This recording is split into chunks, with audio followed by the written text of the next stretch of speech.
நீலகிரி மாவட்டம் உதகையில் முக்கிய சாலைகளில் திடீரென வாகன நிறுத்துமிடத்தை மாற்றி அமைத்ததால் பொதுமக்கள் சிரமமடைந்து வருகின்றனர். உதகையில் பிரதான சாலையான கமர்ஷியல் சாலை முதல் காஃபி ஹவுஸ் வரை வாகனங்கள் நிறுத்துமிடத்தை மாவட்ட நிர்வாகம் திடீரென மாற்றியமைத்தது. இதனால் அப்பகுதியில் உள்ள நடைபாதையில் சுற்றுலா பயணிகள் வாகனங்களை நிறுத்துவதால் பொதுமக்கள் பெரிதும் அவதியடைந்து வருகின்றனர். எனவே அதிகாரிகள் உடனடியாக பழைய வாகன நிறுத்துமிடத்தையே உபயோகிக்க நடவடிக்கை எடுக்க வேண்டும் என பொதுமக்கள் வலியுறுத்தியுள்ளனர். சென்னை பல்லாவரத்தில் கழிவுநீர் கால்வாயை கழிவுநீர் தேங்கி நிற்பதால் நோய் தொற்று ஏற்படும் அபாயம் உருவாகியுள்ளது. தாம்பரம் அருகே பல்லாவரம் மண்டலம் 13வது வார்டு பகுதியில் உள்ள கழிவுநீர் கால்வாய்களை தூர்வாராத காரணத்தினால் கழிவுநீர் செல்ல முடியாமல் சாலைகளில் வழிந்தோடுவதாக அப்பகுதி மக்கள் குற்றம் சாட்டுகின்றனர். மேலும் கழிவுநீர் தேங்கி இருப்பதால் அப்பகுதியில் சுகாதார சீர்கேடு ஏற்பட்டு தொற்று நோய் பரவும் அபாயம் இருப்பதால் விடிய அரசு உரிய நடவடிக்கை எடுக்க வேண்டும் என அப்பகுதி மக்கள் வலியுறுத்தியுள்ளனர். மாதவரம் பகுதியில் சாக்கடை திட்ட பூமி பூஜை நிகழ்வில் கலந்து கொண்ட திமுக மண்டல குழு தலைவரை இளைஞர்கள் கேள்வி கேட்டதால் பரபரப்பு ஏற்பட்டது. சென்னை மாதவரம் தொகுதிக்குட்பட்ட எம்ஜிஆர் நகர் பகுதியில் பாதாள சாக்கடை திட்டம் துவங்குவதற்கான பூமி பூஜை போடப்பட்டது. இதில் கலந்து கொண்ட மாதவரம் மண்டல குழு தலைவர் நந்தகோபாலிடம் இளைஞர்கள் சிலர் சென்ற பொங்கலுக்கு வந்தீர்கள், இந்த பொங்கலுக்கு வந்துள்ளீர்கள், நீங்கள் துவங்கிய பணி அடுத்த பொங்கலுக்கு முடியுமா என கேட்டனர். இதனால் அப்பகுதியில் சிறிது நேரம் சலசலப்பு ஏற்பட்டது. கோவை மாவட்டம் பொள்ளாச்சி அடுத்த கோட்டூர் பேரூராட்சியில் திமுக பேரூராட்சி தலைவருக்கு எதிர்ப்பு தெரிவித்து திமுக கவுன்சிலர்களே தர்ணாவில் ஈடுபட்டனர். கவுன்சிலர்களுக்கு அழைப்பு விடுக்காமல் திமுக பேரூராட்சி தலைவர் அவசர கூட்டம் நடத்தியதாக கூறப்படும் நிலையில் தகவல் அறிந்து சென்ற மற்ற திமுக கவுன்சிலர்கள் பேரூராட்சி அலுவலகத்தின் வாயில் கதவை பூட்டி தர்ணாவில் ஈடுபட்டனர். மேலும் அவசர கூட்டத்தில் நிறைவேற்றப்பட்ட தீர்மானங்களை ரத்து செய்ய வலியுறுத்தி பேரூராட்சி செயல் அலுவலரை முற்றுகையிட்டு வாக்குவாதத்தில் ஈடுபட்டதால் பரபரப்பு ஏற்பட்டது. கோவையில் வீட்டிலிருந்து பள்ளிக்கு சென்ற சிறுமியை நாய் துரத்தி கடிக்க முயன்ற சிசிடிவி காட்சிகள் வெளியாகியுள்ளது. கோவை மாநகராட்சி 86வது வார்டுக்குட்பட்ட சூப்பர் கார்டன் பகுதியில் பள்ளிக்கு சென்று கொண்டிருந்த சிறுமியை அப்பகுதியில் சுற்றித் திரியும் நாய் ஒன்று துரத்தியுள்ளது. பதறியடித்து வேகமாக ஓடி வீட்டிற்குள் நுழைந்ததால் சிறுமி கடிபடாமல் தப்பியுள்ளார். கோவை மாநகராட்சியில் பலமுறை புகார் அளித்தும் தெருநாய்களை கட்டுப்படுத்த நடவடிக்கை எடுக்காததால் பாதுகாப்பு கேள்விக்குறியாகியுள்ளதாக மக்கள் வேதனை தெரிவித்துள்ளனர். திருப்பத்தூர் அருகே கோயில் எதிரில் கழிவுநீர் கால்வாய் கட்டுவதற்கு எதிர்ப்பு தெரிவித்து அதிகாரிகளை கிராம மக்கள் முற்றுகையிட்டனர். சோமலாபுரம் பகுதியில் ஊராட்சி நிர்வாகத்தின் சார்பில் அமைக்கப்படும் கழிவுநீர் கால்வாயானது அப்பகுதியில் உள்ள செல்வ விநாயகர் கோயில் எதிரில் செல்வதற்கு பொதுமக்கள் எதிர்ப்பு தெரிவித்தனர்.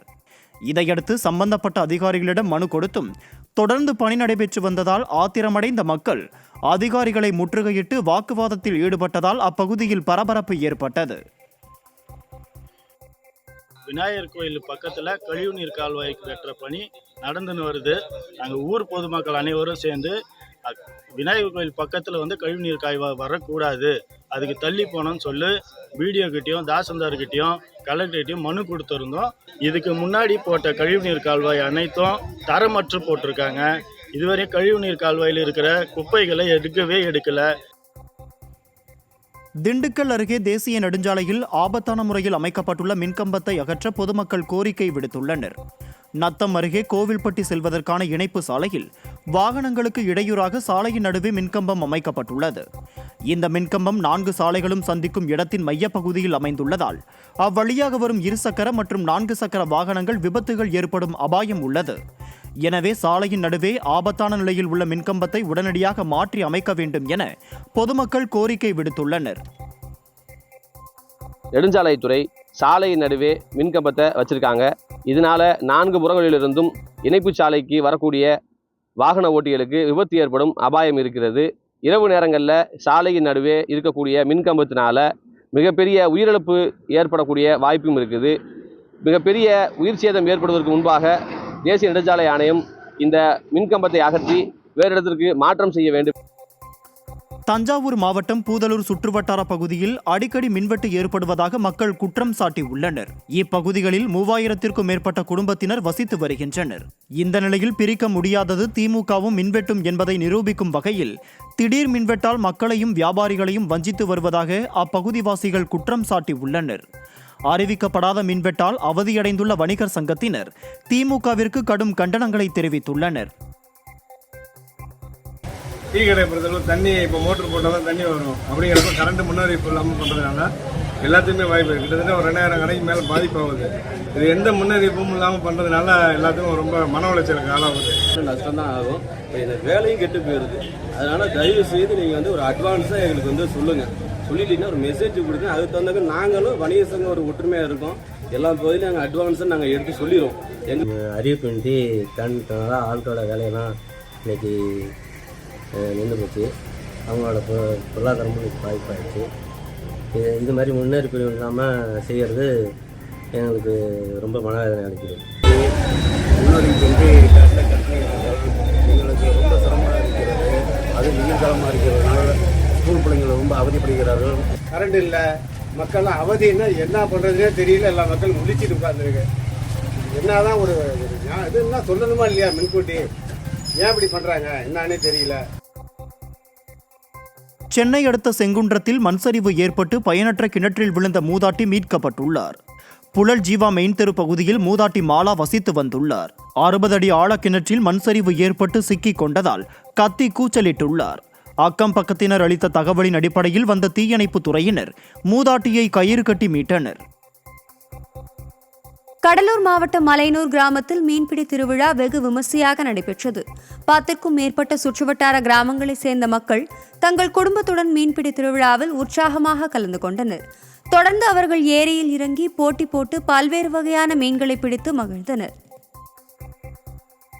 கோவிலுக்கு சென்று ஊர் திரும்பும் பொழுது காரின் டயர் வெடித்து ஒருவர் பலியாகியுள்ளார். திருச்சி லால்குடி பகுதியை சேர்ந்த உறவினர்கள் 5 பேர் திருநள்ளாறு சனீஸ்வரன் கோவிலுக்கு சென்று கும்பகோணம் வடசேர்க்கை பகுதியில் வந்தபோது காரின் முன்புற டயர் வெடித்து விபத்துக்குள்ளாகியுள்ளது. இதில் அருண்குமார் என்ற இளைஞர் மருத்துவமனைக்கு கொண்டு செல்லும் வழியில் உயிரிழந்த நிலையில் 4 தீவிர சிகிச்சை பிரிவில் அனுமதிக்கப்பட்டுள்ளனர். கபிஸ்தலம் போலீசார் வழக்கு பதிவு செய்து விசாரணை நடத்தி வருகின்றனர்.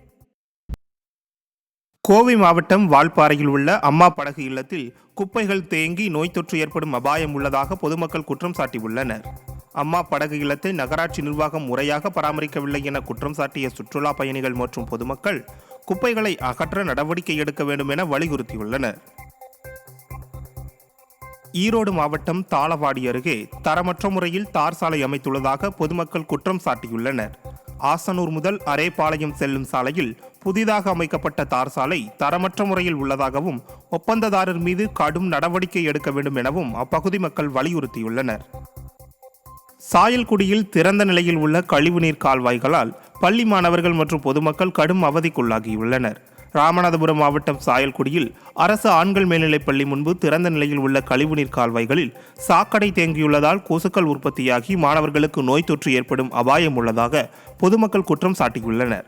மேலும் சாலையில் கழிவுநீர் கால்வாய்கள் திறந்த நிலையில் உள்ளதால் விபத்து ஏற்படும் அபாயம் உள்ளதாகவும் விடியா அரசு அதிகாரிகள் உடனடியாக முன்னெச்சரிக்கை நடவடிக்கை எடுக்க வேண்டும் எனவும் வலியுறுத்தியுள்ளனர். ஈரோடு மாவட்டம் அந்தியூர் அருகே அணையிலிருந்து பாசனத்திற்காக திறந்துவிடப்பட்ட தண்ணீர் அதிகாரிகளின் அலட்சியத்தால் வீணாகும் அவலம் ஏற்பட்டுள்ளது. நேரு நகர் பகுதியில் வரட்டுப்பள்ளம் அணையிலிருந்து பாசனத்திற்காக தண்ணீர் திறந்துவிடப்பட்டது. ஆனால் முறையாக வாய்க்கால் பராமரிக்கப்படாததன் காரணமாக அங்குள்ள விவசாய நிலங்களையும் குடியிருப்புகளையும் தண்ணீர் சூழ்ந்துள்ளது. விடியா அரசு உரிய நடவடிக்கை எடுக்க வேண்டும் என பொதுமக்கள் கோரிக்கை விடுத்துள்ளனர். திருவண்ணாமலை அருகே இருசக்கர வாகனத்தில் சென்ற குடிமகன் ஒருவர் திடீரென பள்ளி வாகனத்தை மடக்கி வாக்குவாதத்தில் ஈடுபட்டதால் போக்குவரத்து பாதிப்பு ஏற்பட்டது. ஆரணி பைபாஸ் சாலையில் குடிபோதையில் இளைஞர் ஒருவர் சாலையின் நடுவில் இருசக்கர வாகனத்தை நிறுத்திவிட்டு பின்னால் வந்த பள்ளி வாகனத்தை மடக்கி வாக்குவாதத்தில் ஈடுபட்டார். தொடர்ந்து அங்கிருந்தவர்கள் போலீசாருக்கு தகவல் கொடுத்தும் இறுதி வரை விடியா அரசு காவலர்கள் வராததால் வாகன ஓட்டிகள் மற்றும் பொதுமக்கள் பெரும் அவதிக்குள்ளாகினர். மேலும் இதனால் அப்பகுதியில் பல மணி நேரம் போக்குவரத்து பாதிப்பு ஏற்பட்டது. விழுப்புரம் ஆட்சியர் அலுவலக வளாகத்தில் பணிகள் முடிக்கப்படாமலேயே பூங்காவை திமுக எம்எல்ஏ அவசரமாக திறந்து வைத்தது அப்பகுதி மக்களிடையே அதிருப்தியை ஏற்படுத்தியுள்ளது. விழுப்புரம் மாவட்ட ஆட்சியர் வளாகத்தில் 2,50,00,000 ரூபாய் மதிப்பீட்டில் நடைபாதைகள், உடற்பயிற்சி மையம் ஆகியவை அடங்கிய பூங்கா திறக்கப்பட்டுள்ளது. இந்த பூங்காவில் சீரமைப்பு பணிகள் நடைபெற்று வரும் நிலையில் எந்த ஒரு பணிகளும் முழுமையடையாத நிலையிலேயே திமுக எம்எல்ஏக்கள் புகழேந்தி, லட்சுமணன் மற்றும் பிசிக எம்பி மற்றும் மாவட்ட ஆட்சியர் ஆகியோர் திறந்து வைத்துள்ளனர். பணிகள் முடிவடையாமலேயே பூங்காவை அவசரமாக திறந்து வைத்த சம்பவம் மக்களிடையே அதிருப்தியை ஏற்படுத்தியுள்ளது. கேரளாவிலிருந்து கன்னியாகுமரியில் கொட்டுவதற்காக மருத்துவ கழிவுகளை ஏற்றி வந்த வாகனத்தை பொதுமக்கள் சிறைப்பிடித்தனர். குளித்துறை பழைய பாலத்தின் மேல் பகுதியில் நின்று கொண்டிருந்த வாகனத்திலிருந்து துர்நாற்றம் வீசியுள்ளது. இதனால் சந்தேகமடைந்த அப்பகுதியினர் வாகனத்தை சிறைபிடித்து சோதனை செய்தபோது பிளாஸ்டிக் மற்றும் மருத்துவ கழிவுகள் இருந்தது தெரியவந்தது. இதனை அறிந்து அங்கு விரைந்த போலீசார் வழக்குப்பதிவு செய்து தப்பியோடிய ஓட்டுநரை தேடி வருகின்றனர். சேலம் மாவட்டம் ஏற்காட்டில் கிராம உதவியாளர் ஊழலில் ஈடுபடுவதாக போஸ்டர் ஒட்டியுள்ள சம்பவம் பரபரப்பை ஏற்படுத்தியுள்ளது. மாரமங்கலம் பஞ்சாயத்துக்குட்பட்ட கோவிலூர் கிராம உதவியாளராக பணியாற்றி வரும் ஜான் விக்டர் என்பவர் பொதுமக்களை தகாத வார்த்தைகளால் பேசுவதாகவும் அதிக அளவில் லஞ்சம் கேட்பதாகவும் அப்பகுதி மக்கள் குற்றம் சாட்டியுள்ளனர். இதனால் கிராம உதவியாளராக உள்ள ஜான் விக்டரை மாற்றக்கோரி அப்பகுதி மக்கள் சார்பில் மாவட்ட ஆட்சியரிடம் மனு அளிக்கப்பட்டது. மேலும் இவரை கண்டித்து போஸ்டர்கள் ஒட்டப்பட்டுள்ளது. விடியா ஆட்சியில் அதிகாரிகள் ஊழலில் ஈடுபடுவதாக பொதுமக்கள் குற்றம் சாட்டுகின்றனர். நீலகிரி அருகே தூய்மை பணியாளர்களுக்கு தகுந்த பாதுகாப்பு உபகரணம் இல்லாததால் கைகளிலேயே குப்பை அள்ளும் அவலநிலை ஏற்பட்டுள்ளது. கூடலூர் நகராட்சிக்குட்பட்ட பகுதிகளில் தினமும் 150க்கும் மேற்பட்ட துப்புரவு பணியாளர்கள் குப்பைகளை அகற்றும் பணியில் ஈடுபட்டு வருகின்றனர். இந்த துப்புரவு பணியாளர்களுக்கு எந்த ஒரு பாதுகாப்பு உபகரணம் இல்லாததால் கைகளிலேயே குப்பை அள்ளும் அவலநிலை ஏற்பட்டுள்ளது.